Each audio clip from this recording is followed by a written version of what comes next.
I want to offer you a choice. Option 1, $100,000 cash, deposited into your account right now, yours to keep forever.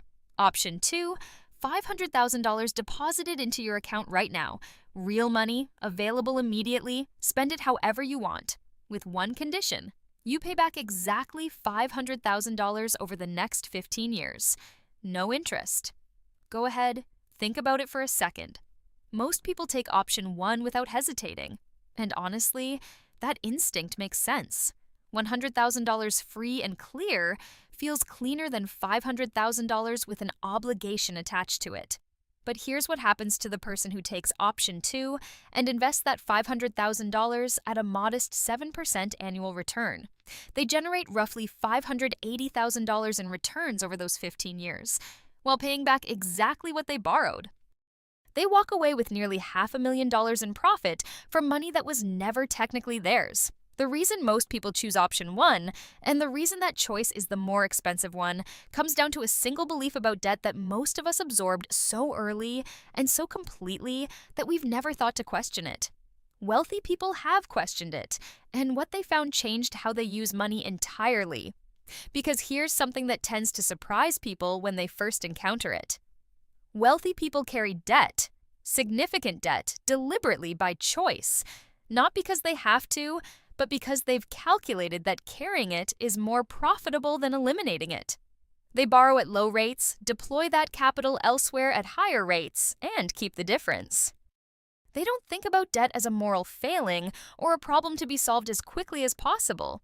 They think about it as a tool, and they use it accordingly. The middle class was told the opposite. And the gap between those two approaches, compounded over decades, shows up in the wealth gap between those two groups. Today I want to show you exactly how that works, the math behind it, the psychology that keeps most people from seeing it clearly, and the specific conditions under which debt genuinely is the better choice. Because the goal isn't to tell you that debt is good, it's to give you a more accurate framework than the one most people are operating with. Where the debt is bad rule came from. Before we get into the math, let's talk about the history. Because understanding where a belief comes from helps you understand when it applies and when it doesn't. The deep cultural aversion to debt in American personal finance is largely a product of the Great Depression. An entire generation watched banks fail, watched people lose everything, watched families destroyed by leverage they couldn't service when the economy collapsed. The lesson they took from that experience, and passed to their children, who passed it to theirs, was that debt is dangerous, that security means owning things free and clear, and that the safest financial position is the one with the least exposure. That lesson was reasonable in its original context. And then it got overgeneralized. By the time personal finance became an industry, books, radio shows, seminars, eventually YouTube channels, the core message had been simplified into something that could be communicated clearly and consistently. Debt is bad, debt-free is the goal, get out of debt as fast as you can, and stay out. And look, this message is correct for a specific category of debt. Credit card balances at 20 to 24% interest, car loans at high rates, personal loans, payday loans, consumer debt taken on to fund spending rather than to acquire assets. This kind of debt is genuinely destructive, and the advice to eliminate it aggressively is sound. But somewhere along the way, the advice that was correct for consumer debt got applied to all debt. And that's where it stops being wisdom and starts being expensive. The only number that actually matters. Here's the framework that changes everything, and I want you to notice how simple it actually is. Every piece of debt has an interest rate. Every use of money has an expected return. The only question that matters financially is whether the return on what you do with the money exceeds the cost of borrowing it. If you have a mortgage at 3.5% and you're deciding whether to pay it off early or invest the extra money, the question is not, is debt bad? The question is, does my investment return more than 3.5% annually? If the answer is yes, and historically, a diversified investment portfolio has returned 7 to 10% annually over long periods, then paying off the mortgage early is actually the more expensive choice. You are giving up 7 to 10% returns to eliminate a 5% cost. The math favors carrying the debt. This is not a complicated calculation, but it requires a mindset shift that most people never make. From thinking about debt in moral terms to thinking about it in mathematical ones. The wealthy made that shift, the middle class largely didn't, and that difference in framing compounds significantly over time, 3 cases where debt wins. Let me make this concrete, because the principle is only useful when you can see it applied to real situations. The mortgage and the market. Imagine you have $100,000 and a mortgage with a 3.5% interest rate.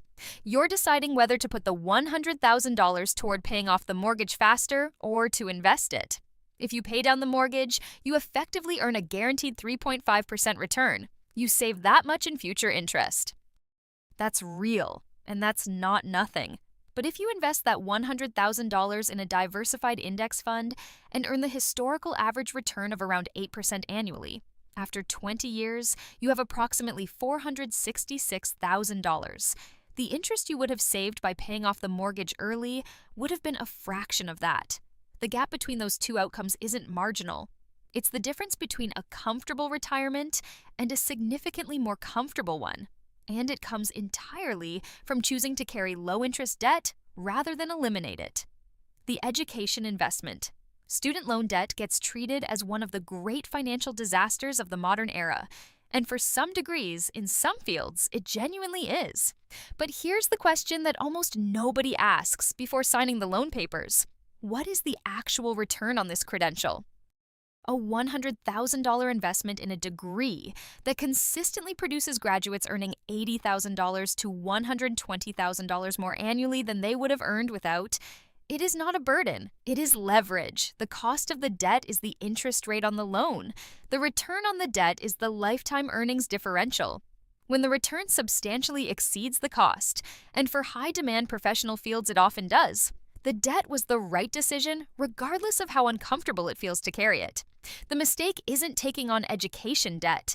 The mistake is taking on education debt without honestly evaluating what the credential will actually return. That evaluation is the part most people skip. The business loan, this one is perhaps the clearest case. If you borrow $100,000 at 7% interest to start or expand a business that generates $40,000 in annual profit, your net return in the first year, after servicing the debt, is somewhere around $33,000 on a $100,000 investment. That's a 33% return.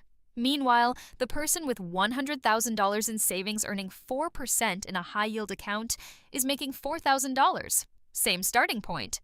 Dramatically different outcome.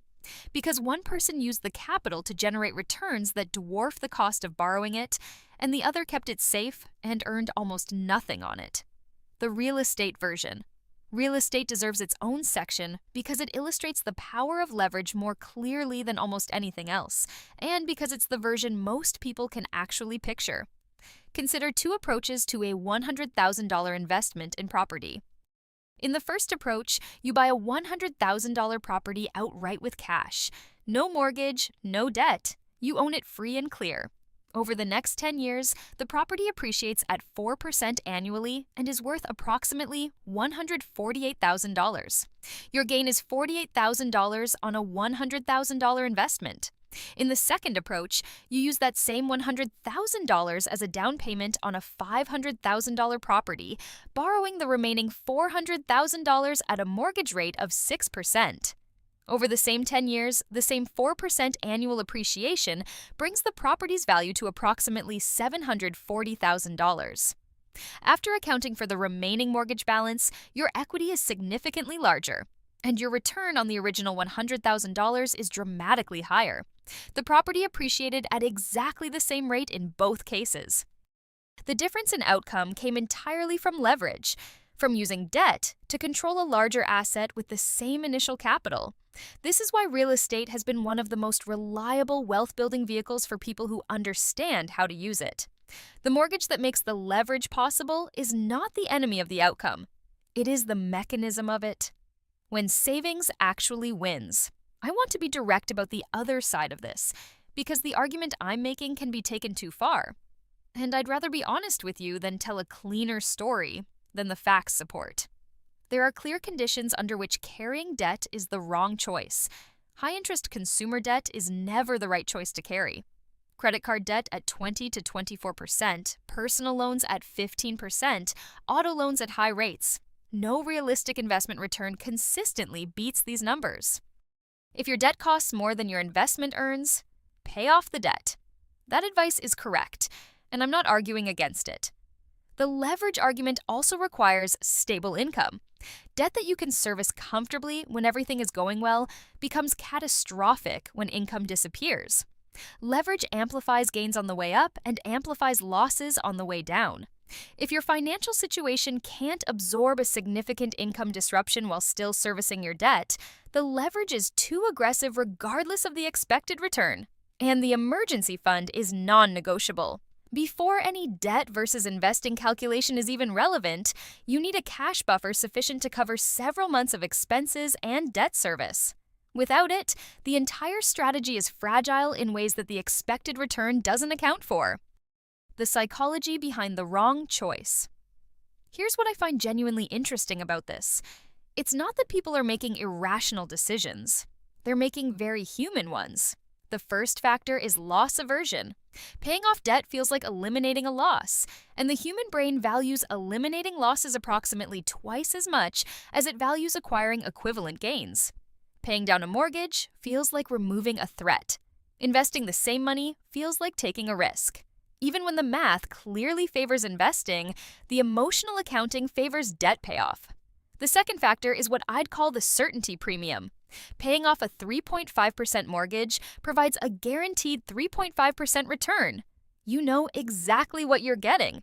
Investing provides an expected return that history suggests will be higher, but it's not guaranteed. The brain pays an enormous premium for certainty. That preference is understandable as psychology. It's expensive as financial strategy. The third factor is the moral weight that debt carries. Debt-free has been so thoroughly marketed as a financial and personal achievement that eliminating debt feels like virtue and carrying it feels like failure.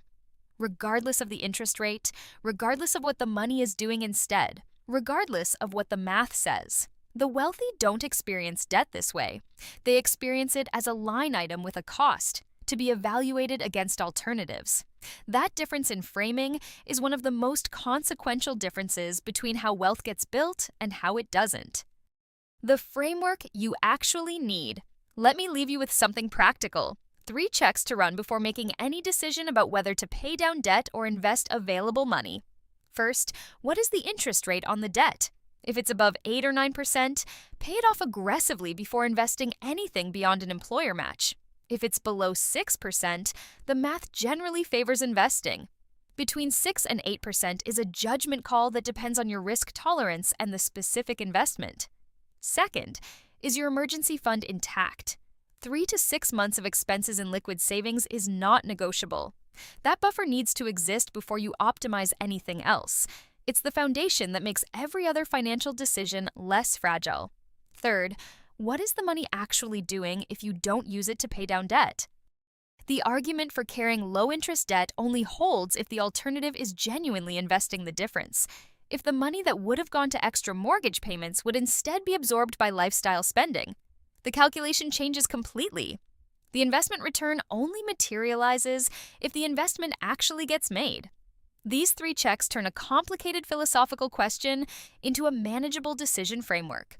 The answer isn't always the same, but it always comes from the math, not the moral weight attached to the word debt. What this actually changes. The shift I'm describing here is not a license to borrow recklessly. Consumer debt is still destructive.